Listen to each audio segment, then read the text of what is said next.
What's up everyone? Welcome to our channel.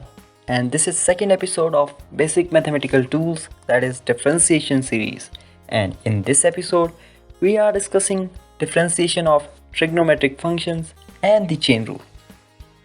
If you are new to this series, remember that in every episode of this series, we provide a link of quiz in description below so that you can attempt the questions, as this concept requires a lot of practice. So let us learn to differentiate trigonometric functions. And it's very important because in physics, most of the time in derivation, we are asked to differentiate a trigonometric function. So d by dx of sin x is equal to cos x, and d by dx of cos x is equal to minus of sin x. And with the help of these two formulas, we can find differentiation of other trigonometric ratio. For example, d by dx of tan x will be equal to d by dx of sin x over cos x. Now we can apply quotient rule here, which we have learnt in last episode. So it will become cos x into d by dx of sin x minus sin x into d by dx of cos x. And this will become cos square x plus sin square x over cos square x. And cos square x plus sin square x is 1.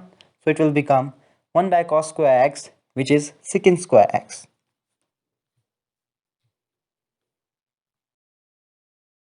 Now again, d by dx of secant x will be equal to d by dx of 1 over cos x, which will be equal to cos x into d by dx of 1 minus 1 into d by dx of cos x divided by cos square x. So d by dx of secant x will be sin x divided by cos square x, and this will be 1 by cos x into sin x over cos x.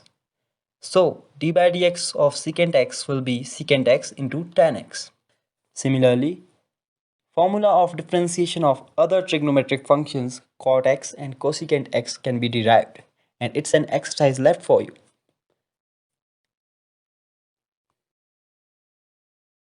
Now let us learn about the chain rule, and it's very important. So first of all, chain rule is applicable in case of composite functions. So composite function is a new function formed by joining or composition of two or more function. But most of the time we use composition of two function. So if fx and gx are two function, then their composition are written as fogx and gofx, which implies fogx is equal to f of gx. Implies we need to put gx in place of x in fx. Similarly, g of fx is equal to g of fx. Implies we need to put fx in place of x in gx. Now, some of you might think that it's very complicated. But let's take an example. So let's take fx is equal to x square and gx is equal to cos x. Then g of fx will be equal to g of fx means x square. So we will put x square in place of x in gx. Now gx is cos x, so it will be cos of x square. Similarly, f of gx will be equal to f of cos x, means cos x in place of x, that is cos x whole square.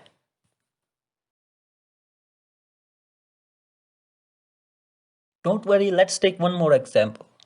This time let's take fx is e to the power x and gx is tan of x.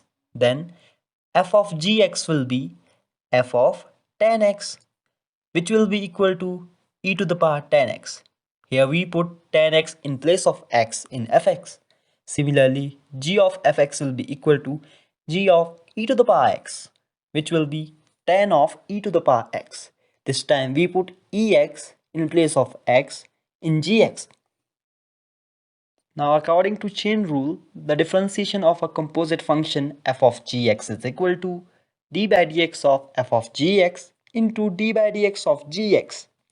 For example, d by dx of cos x square is equal to d by dx of cos of x square into d by dx of x square. Now differentiation of cos is minus sign, so it will become minus sine of x square into 2x. So it will become minus 2x sine of x square. Here x square is treated as an angle. So d by dx of e to the power 10x will be equal to d by dx of e to the power 10x into d by dx of 10x. So which will become e to the power 10x into secant square x.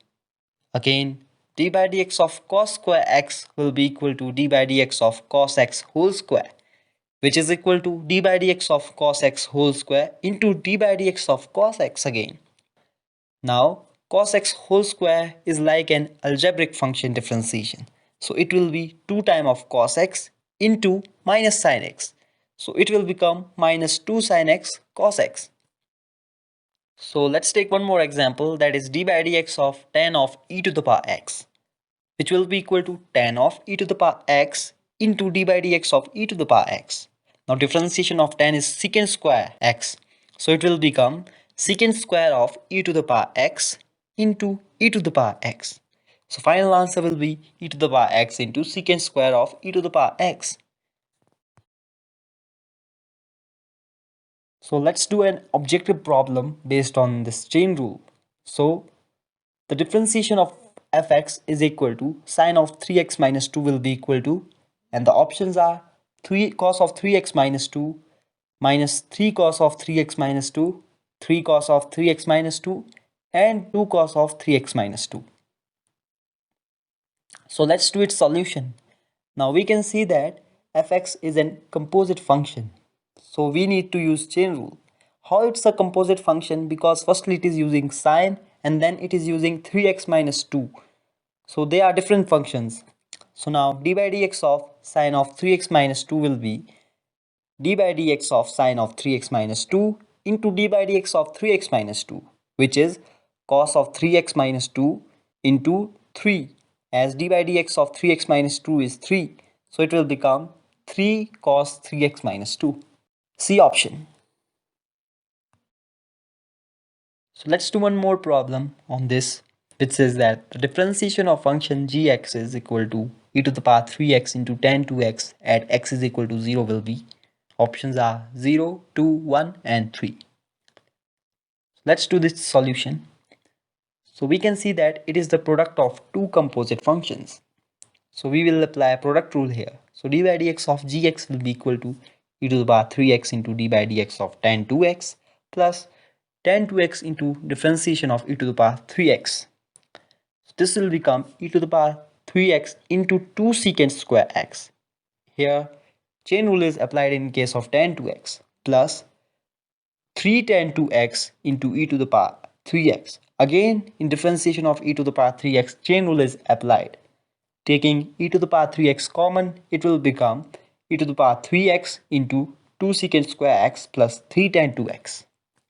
Now, at x is equal to 0, d by dx of g of x will be equal to e to the power 0x into 2 secant square 0 plus 3 tan 0. Now secant of 0 is 1, so it will become 2. So B will be the correct option. That's all in this episode, and do not forget to attempt the quiz which we have prepared. The link is given in description. Now we will meet in the next episode next time. Till then, take care and goodbye.